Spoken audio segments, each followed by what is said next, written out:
بسم اللہ الرحمن الرحیم اللہم صلی علی سیدنا محمد وعلی آلہ وصحبہ افضل الصلوات وعدد معلوماتک وبارک وسلم صلو علی الحبیب اللہ رب محمد صلی اللہ علیہ وسلم نحن عباد محمد صلی اللہ علیہ وسلم۔ قربانی کے جانور کو کس طرح سے ہونا چاہیے، کیسا ہونا چاہیے، جن کا ذکر قرآن مجید میں تو قربانی کا ذکر کیا گیا ہے اور نماز کے ساتھ ساتھ پھر اب قربانی کا جانور جب ہم خریدتے ہیں تو خریدنے سے پہلے اس جانور کو اچھی طرح سے چیک کر لینا چاہیے، اچھی طرح سے دیکھ لینا چاہیے۔ اور اسی طرح سے حدیث پاک ہمیں رہنمائی کرتی ہے اور ہمیں یہ بتاتی ہے، جیسا کہ حضرت برا بن عازب رضی اللہ تعالیٰ عنہ بیان کرتے ہیں کہ رسول پاک علیہ الصلوۃ والسلام نے فرمایا کہ جیسا کہ ہمارے پاس کھڑے ہو کر فرمایا کہ 4 قسم کے جانور جو ہے جس کی قربانی نہیں، جائز نہیں ہے۔ کانا، جس کا کانا پن ظاہر ہو، اور بیمار جس کا مرض ظاہر ہو، اور لنگڑا جس کا لنگڑا پن ظاہر ہو، اور بوڑھا جس کی ہڈیوں میں گوشت اور گودا نہ ہو۔ اس حدیث کو امام ترمذی، امام بیہقی نے، امام ابن حبان نے ذکر کیا ہے۔ ناظرین، یہ حدیث پاک رکھنے کا مقصد یہی ہے کہ جس وقت آپ جانور قربانی کا جب خریدنے جاتے ہیں تو اچھی طرح سے جانور کو دیکھ لیں، اور کسی قسم کا کوئی کانا پن ہو، لنگڑا پن ہو یا بیمار نہ ہو، ان عیبوں کو تلاش کریں، اور تلاش کرنے کے بعد اچھے سے اچھا موٹا سا اور فربا سا جانور کو خریدنا چاہیے۔ تو اگر جس کی بیماری ظاہر ہو، کانا پن ظاہر ہو، لنگڑا پن اگر ظاہر ہو تو اس کی قربانی جائز نہیں ہے۔ تو پھر یہ فقہاء اکرام نے اپنے مسائل کے ذریعے سے یہ بتلایا ہے کہ قربانی کا جو جانور ہوتا ہے وہ تمام عیوب سے، تمام عیبوں سے، فاحشہ سے سلامت ہونا چاہیے، کیونکہ اگر قربانی کے جانور میں اگر کوئی عیب ہو تو پھر وہ قربانی جائز نہیں ہوتی ہے۔ اور ایسی عیب جو ہلکے ہو، معمولی سا ہلکا عیب ہو تو اس کے اندر قربانی جائز ہے۔ جس طرح سے دیگر کتب فقہ میں ہمیں یہ مسائل ملتے ہیں، جیسا کہ جس جانور کا خلقتاً سنگ نہ ہو یا اس کا سنگ ٹوٹا ہوا ہو تو اس کی قربانی جائز ہے۔ تو پیدائشی طور پہ اگر سنگ نہ ہو اور اس کا سنگ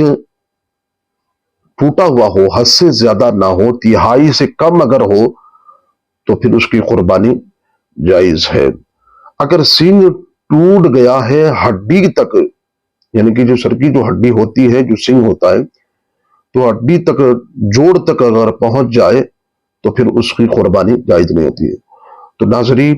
جو قربانی کا جو جانور ہوتا ہے جس کی سنگ ہڈی تک، اس کے جوڑ تک اگر ٹوٹ جائے تو اس کی قربانی جائز نہیں ہے۔ بضائع صناعی میں یہ کتاب کا حوالہ ہے۔ دوسرا مسئلہ یہ ہے،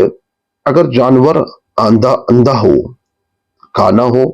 یا لنگڑا ہو یا اس کے عیوب بالکل ظاہر ہو تو اس کی قربانی جائز نہیں ہے۔ اسی طرح سے اس کی بیماری بھی اگر ظاہر ہو تو بھی، اور جس کے دونوں کان کٹے ہوئے ہو، اور جس کی چکتی یا دم بالکل کٹی ہوئی ہو، جس کے پیدائشی کان اگر نہ ہو تو اس کی قربانی جائز نہیں ہے۔ ان مسائل کو اچھی طرح سے یاد رکھیں اور قربانی کے جانور خریدتے خود میں اچھی طرح سے اس کو تلاش کریں۔ اور جس کا کان چھوٹا ہو تو بھی اس کی قربانی جائز ہے، اور جس کا ایک کان پورا کٹا ہوا ہو، جس کا پیدائش صرف ایک کان ہو تو اس کی بھی قربانی جائز نہیں ہے۔ اگر کان، چکتی یا دم، آنکھ کا زیادہ حصہ ضائع اگر ہو گیا تو اس کی بھی قربانی جائز نہیں ہے، اور کم اگر ضائع ہوا تو پھر جائز ہے۔ تو اس سے کم حصے میں اگر ضائع ہوا تو جائز ہے۔ تہائی سے زیادہ اگر حصہ اگر ضائع اگر ہو گیا ہے تو ناجائز ہے۔ تو یاد رکھیے کہ جس طرح سے قربانی کے جانور میں اگر دم ہو یا آنکھ کا کوئی حصہ ہو یا کوئی بھی چیز اگر تہائی سے اگر کم ہے تو پھر اس کی قربانی جائز ہوتی ہے، اور تہائی سے زیادہ اگر یا دم ہو یا کان ہو تہائی سے زیادہ تو پھر اس کی قربانی جائز نہیں ہے۔ تو لہذا ان مسائل کو اچھی طرح سے یاد کرنا چاہیے، اچھی طرح سے تلاش کرنا چاہیے۔ پھر اس کے بعد جس جانور کے دانت نہ ہو اگر وہ چارہ کھا لیتا ہے تو اس کی قربانی جائز ہے ورنہ نہیں ہے۔ تو دیکھیے جس کے جانور کے دانت اگر نہ ہو لیکن وہ چارہ کھا سکتا ہے تو پھر اس کی قربانی کر سکتے ہیں، نہیں تو کوئی دوسرا جانور بھی لے سکتے ہیں، لیکن یہ جانور بھی اگر قربانی اگر کریں گے تو وہ بھی ہو جائے گی ورنہ نہیں ہے، تو آپ کے اوپر ہے۔ جس جانور کے دانت ٹوٹ گئے اگر تو اتنے دانت باقی ہے جس سے وہ کھارا یعنی کہ چارہ کھا سکتا ہے تو اس کی قربانی جائز ہے ورنہ نہیں ہے۔ قربانی اگر دے رہے ہیں چارہ کھا سکتا ہے، جس کے دانت کچھ چلے گئے کچھ باقی ہے چارہ کھا سکتا ہے تو قربانی دے سکتے ہیں، اگر ورنہ نہیں کوئی دوسرا بھی دے سکتے ہیں، لیکن قربانی تو ہو جائے گی۔ جو جانور مجنون ہو گیا ہے، دیوانہ ہو گیا ہے، اگر وہ چارہ کھا سکتا ہے تو اس کی قربانی جائز ہے۔ اور جانور مجنون اگر دیوانہ اگر ہو گیا ہے اگر وہ چارہ کھا سکتا ہے تو جائز ہے ورنہ نہیں ہے، اس کے بدلے میں کوئی دوسرا بھی جانور بھی خرید سکتے ہیں، لیکن قربانی تو ہو جائے گی کیونکہ چارہ کھاتا ہے تو جو اس کی قربانی ہو جائے گی، ورنہ اگر چاہتے ہیں تو اگر کوئی دوسرا جانور بھی خرید سکتے ہیں۔ خارج زدہ جانور اگر فربا ہو تو اس کی قربانی جائز ہے ورنہ نہیں ہے۔ خارج زدہ جو کھجلی والا جو جانور ہوتا ہے لیکن موٹا تر و تازہ ہے تو قربانی اگر کرتے ہیں تو ہو جائے گی، ورنہ اگر اس کے بدلے میں کوئی دوسرا لینا چاہے تو لے سکتے ہیں ورنہ قربانی ہو جائے گی اس میں۔ جس جانور کا کان طول اور لینے کے لمبائی کی جانب سے چھڑا ہوا ہو تو اس کی قربانی جائز ہے۔ اسی طرح سے جس کا کان اگلا حصہ کٹا ہے یا پچھلا حصہ کٹا ہوا ہے تو پھر اس کی قربانی جائز ہے، یعنی کہ زیادہ نہ ہو، تہائی سے کم اگر ہو، معمولی مقدار میں کم ہو، کان اگر کٹا ہو تو اس کی قربانی نہیں، زیادہ تہائی سے زیادہ اگر کٹا ہے تو اس کی قربانی نہیں ہوگی۔ جس کا کان اگر پھٹا ہوا ہو اس کی قربانی جائز ہے، کان اگر پھٹا ہوا ہوتا ہے تو معمولی سا ہے چھوٹا ہے تو ہو جائے گا۔ حدیث میں جو ایسے جانوروں کی جو قربانی کی ممانعت آئی ہے کہ جس کا جو جانور ہے دم کٹا ہوا ہو کان کٹا ہوا ہو، تو ایسے جو جانوروں کی ہے تو وہ معمولی سی اگر کٹے ہوئے ہو تو ہلکے سے ہو، زیادہ تہائی سے زیادہ نہ ہو، تہائی سے اگر کم اگر ہو تو یہ قربانی ہو جائے گی، تہائی سے زیادہ اگر ہو تو نہ ہوگی۔ تو یہ بدائع الصنائع میں ایک کتاب کا حوالہ ہے۔ جس جانور کی ناک کٹی ہوئی ہو تو اس کی قربانی جائز نہیں ہے، یہ فتوی ظاہریہ میں ہے، اس کو بھی یاد رکھیں۔ اور جو جانور بھیگا ہو جس کا اون کاٹ لیا گیا ہو اس کی قربانی بھی جائز ہے، اور جس کے تھن کاٹ لیے گئے ہو اور جس کے تھن دودھ کے خشک ہو گئے ہو، جو اپنے بچوں کو دودھ نہ پلا سکے تو اس کی قربانی بھی جائز نہیں ہے۔ تھن یعنی کہ دودھ کا جو تھن ہوتا ہے جانور کا اگر کاٹ لیے گیا ہو یا خشک ہو گیا ہے، جو جانور بچوں کو دودھ نہیں پلا سکتا ہے تو اس کی قربانی بھی جائز نہیں ہے۔ محیط اور سرخسی میں ہے۔ بکری کی زبان کٹی ہوئی ہو اگر وہ چارہ کھا سکتی ہے تو اس کی قربانی جائز ہے ورنہ نہیں ہے، یعنی کہ اگر قربانی دیں گے تو ہو جائے گی، ورنہ اگر آپ چاہتے ہیں تو مال اگر ہے تو دوسرا اگر لینا خریدنا چاہتے ہیں تو وہ بھی لے سکتے ہیں، لیکن اس میں تو قربانی ہو جائے گی۔ اب یہ بھی ہے کہ اگر بکری کی زبان اگر نہ بھی ہو تو اس کی قربانی بھی ہو جائے گی بشرطے کہ وہ چارہ کھانے پر معمول ہو۔ گائے کی اگر زبان نہ ہو تو پھر یہ جائز نہیں ہے۔ اور جو جانور جلالہ یعنی کہ جو لید یعنی کہ گندگی کھانے والا جو جانور ہے جو گندگی کھاتا ہے تو اس کی قربانی جائز نہیں ہے۔ ہاں اگر جلالہ جو جانور جو اونٹ ہو یعنی کہ گندگی کھانے والا اگر اونٹ ہو یا گائے ہو تو پھر ان کو اس کا یہ طریقہ یہ بتلایا گیا ہے کہ اونٹ کو 40 دن تک